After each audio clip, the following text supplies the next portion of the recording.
topic for editorial discussion is why are Rohini panel recommendations or findings important?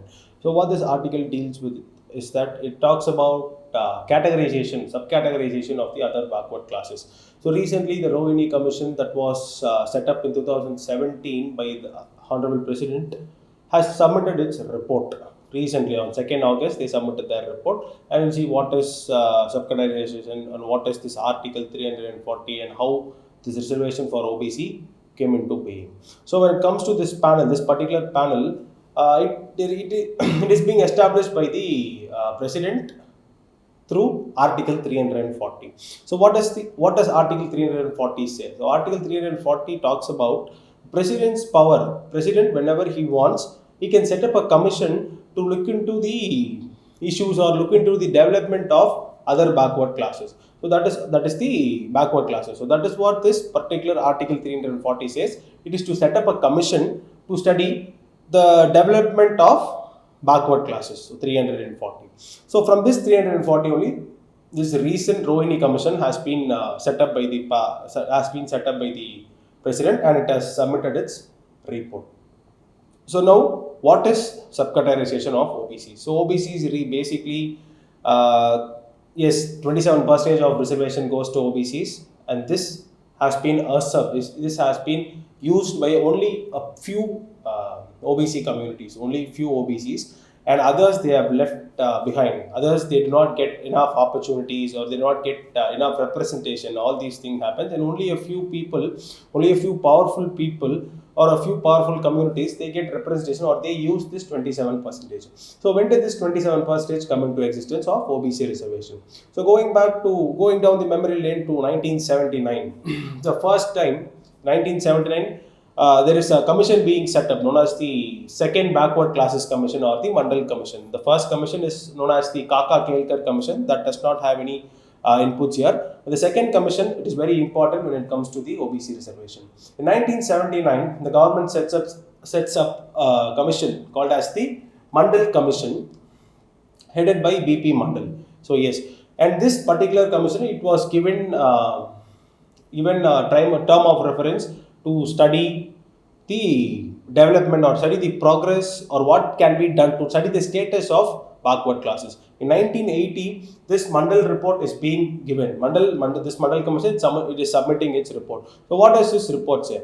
Particularly what this Mandal Commission report says is that it says that 3,743 OBC communities are there in India and they constitute about 52% of the population of India. So this is what the report says, and it also recommends to further enhance or further develop the OBC communities.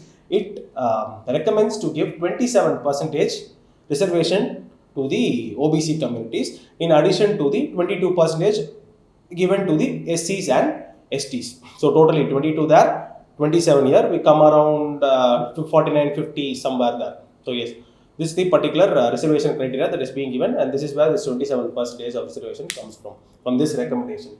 And 1990, it was this VP Singh government who implemented this 27% reservation. Earlier, it was only a recommendation in 1980, and in only 10 years later, 1990 only, it is being implemented by the VP Singh government. And later in 1921, the Narasimha Rao government is coming, and what this government does is that it is introducing two new changes to the 27% reservation. The thing is, the first change is that of creamy layer. Creamy layer, you all know this creamy layer subcategorization, creamy layer criteria, right? So yes, that is being introduced here by Narasimha Rao government. Creamy layer, and the second change is that of giving 10% reservation for EWS, that is economically weaker section. So this is what the thing is. Another two changes that have been brought by the Narasimha Rao government.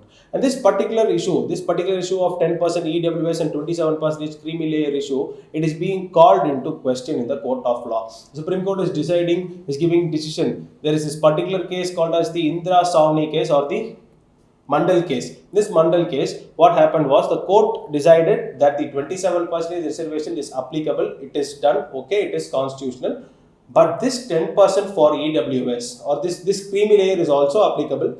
But this 10% for economically weaker sections, it cannot be It cannot be considered. It is not. It is not right. That is what the Supreme Court said in the Mandal case. And in addition, it also gave a lot of conditions to this 27% reservation.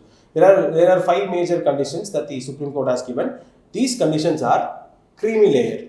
That is, this creamy layer criteria must be organized.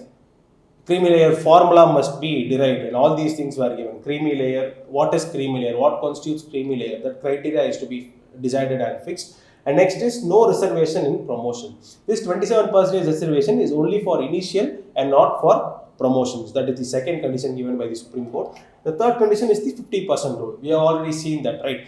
22% for SC and STs, 22.5 to be exact, and 27% for OBCs. Add together, we get 49.5. So this rule should not be extended, or this rule should not change. Reservation or reserved seats should be only 50%. So that is what this 50% rule is. And then is the carry forward rule. What is this carry forward rule? Carry forward rule is that any unclaimed reservation or any reservation that is not given in the previous year, if any posts are not filled in the reserved position in the previous years, it can be carried forward to this year. It can be carried forward to this year, and this, it should also not exceed the 50% limit. It should also not exceed the 50% limit. So that is the fourth condition given by the Supreme Court in the Mandal case. And the fifth is that the establishment of a backward classes commission. So establishment of a backward classes commission. So yes, the Supreme Court has given these conditions, and the government has to implement or change certain conditions that they like, or implement the conditions that they like, or change the conditions that they don't like, right? So what are the steps taken by the government to implement these conditions or to implement these guidelines? The first is the Ramanandan Committee. The Ramanandan Committee is being set up. So why this committee was set up is to identify creamy layer criteria. So yes, the first condition of creamy layer is being considered here, Ramanandan Committee. The next is NCBC, the National Commission for Backward Classes. It was established as a statutory body in 1993, and again fulfilling another condition by the Supreme Court given in the Mandal case. The next is the 77th Amendment. What did the 77th Amendment do? So this is what issues started arising. So what the government did was, yes, the Supreme Court has said that there will be no reservation in promotion. But this 77th Amendment, what it did was, it introduced a provision to provide for reservation in promotion. So that is what the 77th Amendment did, and all these things were self-explanatory. They don't need any implementations and all the other 50% carried forward rule and 50% rule in general. So these are the steps taken to implement the recommendations in the Mandal case. So now Rohini Commission, coming back to, so this is the history, or this is the genesis of 27% reservation for the OBC committees. So why this commission was introduced, why this Rohini Commission was put in place, is that a lot of people, a lot of OBC communities, only the most dominant, they use these reservation to get dominant. They are only using it now. Lot of other OBC communities, they are not getting to use this reservation for a better social standard or better economical standard or economical status. So this is the reason why this Rohini Commission was put forth. This Rohini Commission, it was given 4 major functions. That is what this TOR is, terms of reference, what they must do. The 4 major functions. The first function, what it was given was, examine the inequitable distribution. It has to examine the inequitable distribution with the 27% reservation. We all know that 27% reservation it only benefited a few, and a lot of other people were left behind. So it had to examine this inequitable distribution.